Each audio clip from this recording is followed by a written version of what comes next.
En tant que dirigeante, vous aimez travailler et vous êtes même devenue très bonne pour ça. Mais cette sensation d'efficacité permanente vous pousse à enchaîner sans jamais vraiment vous arrêter. Ce n'est pas qu'une question de charge de travail, c'est un mécanisme de récompense qui s'est installé. Dans cet épisode, je vous montre pourquoi le calme est devenu inconfortable et comment reprendre la main sur votre rythme sans perdre en impact. Bienvenue sur Sensé, le podcast des femmes dirigeantes qui veulent réussir et avoir de l'impact tout en préservant leur bien-être. Je suis Jenny Chamas, master coach et mentor. J'accompagne les dirigeantes depuis 10 ans à s'épanouir dans leurs fonctions et à rendre possible leurs ambitions. Vous écoutez l'épisode 63 de Sensé.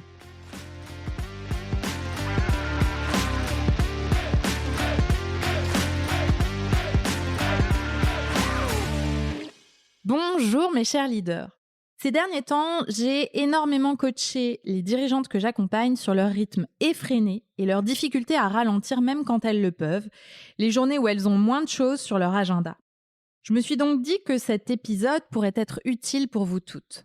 Et j'aimerais démarrer par la question suivante.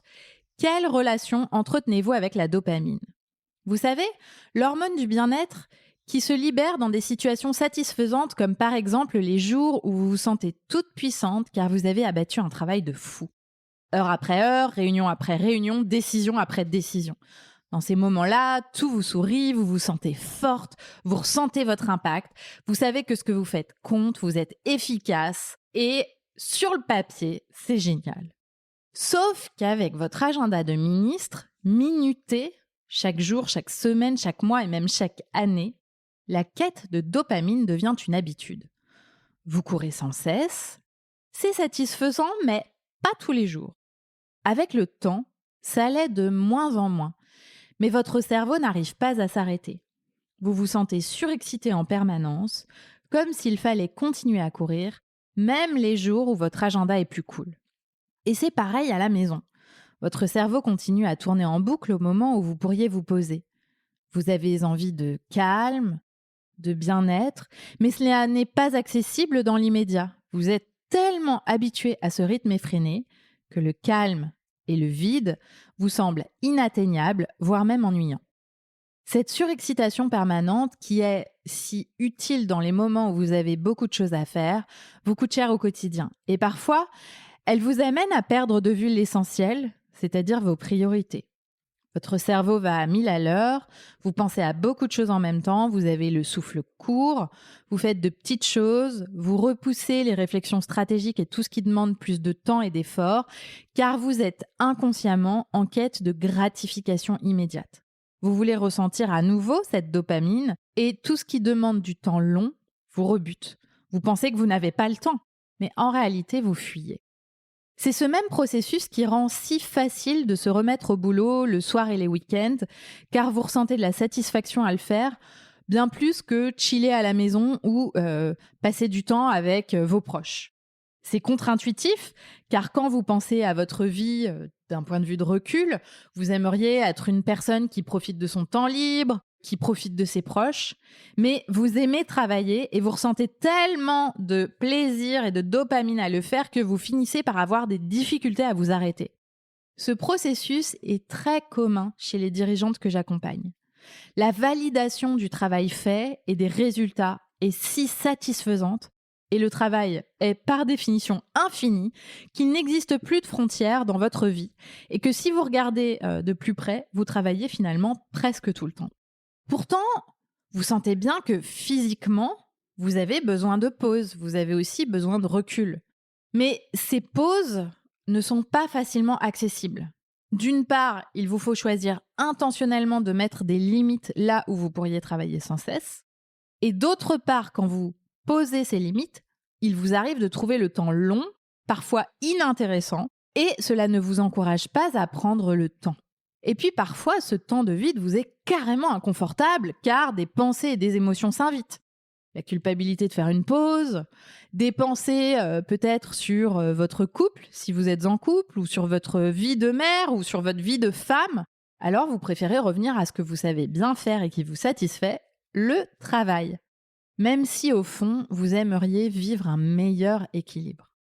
Si vous vous reconnaissez dans ce processus, voilà quelques conseils à mettre en place au quotidien pour ne pas être dans une roue permanente de faire, dans cette quête permanente de dopamine. Et puis, c'est ce que aussi vous pouvez mettre en place pour avoir la capacité à vous recentrer dans la journée, ce qui vous permettra de vous recentrer en général. Alors, première chose, revenir au souffle.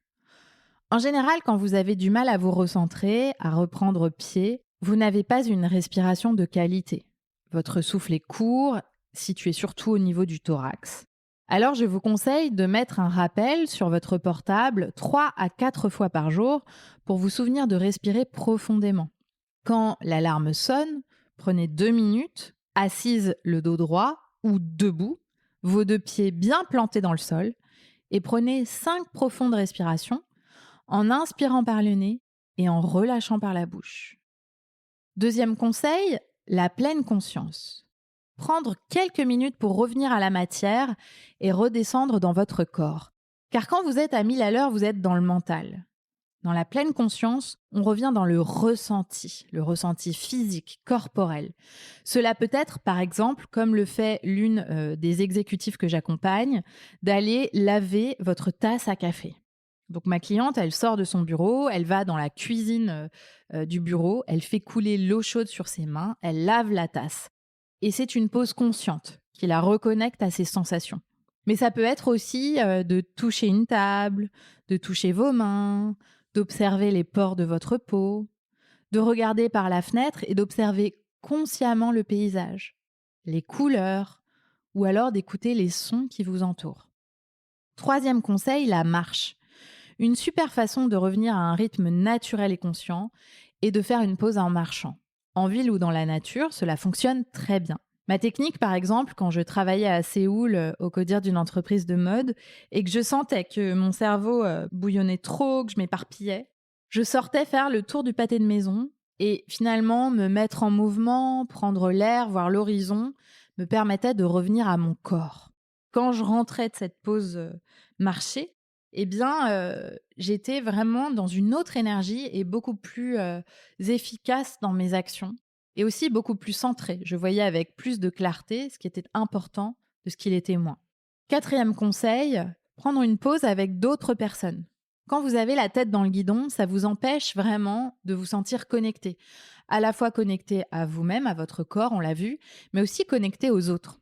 Pour faire un break, vous pouvez prendre une pause, par exemple un déjeuner sympa, un café avec des collègues, et vous intéresser à toute autre chose que ce qui vous occupe. Vous pensez sans doute la plupart du temps que vous n'avez pas le temps, mais en réalité, faire une pause et parler d'autre chose, penser à autre chose, peut être une respiration bienvenue dans une journée minutée. La connexion aux êtres humains vous permet aussi de revenir à l'essentiel. Et enfin, cinquième et dernier conseil, retirez toutes les notifications. Et je connais peu de dirigeantes qui le font, mais croyez-moi, celles qui le font en général ont vraiment une capacité à occuper leur temps avec beaucoup d'intention. Tous les bips qui vous informent de l'arrivée d'un email, d'un message Teams ou d'un message WhatsApp sont les pires ennemis de votre ancrage. Et donc, par essence, s'ils sont les pires ennemis de votre ancrage, ils sont les pires ennemis de votre impact, de votre capacité vraiment à prendre des décisions éclairées, à prioriser. Retirer les notifications et choisir de consulter les messageries avec conscience est un game changer pour ne pas vous disperser. Et aussi pour ne pas avoir ce sentiment que vous êtes constamment débordé, que vous êtes constamment disponible. Et à votre poste, c'est indispensable. Tous ces conseils sont applicables dans la sphère professionnelle, mais vous pouvez aussi les appliquer dans la sphère privée. Et croyez-moi, mettre en place ces pratiques vous permet de ne pas monter dans les tours. Et en fait, si vous ne montez pas en pression, vous n'avez pas besoin de redescendre non plus. Et cela vous permet d'opérer à un rythme plus tenable et de rester connecté à votre rythme biologique dans la mesure du possible. Bien sûr, il y aura des moments où ce ne sera pas possible de faire tout ça. Mais l'idée, c'est d'avoir des bonnes pratiques la plupart du temps.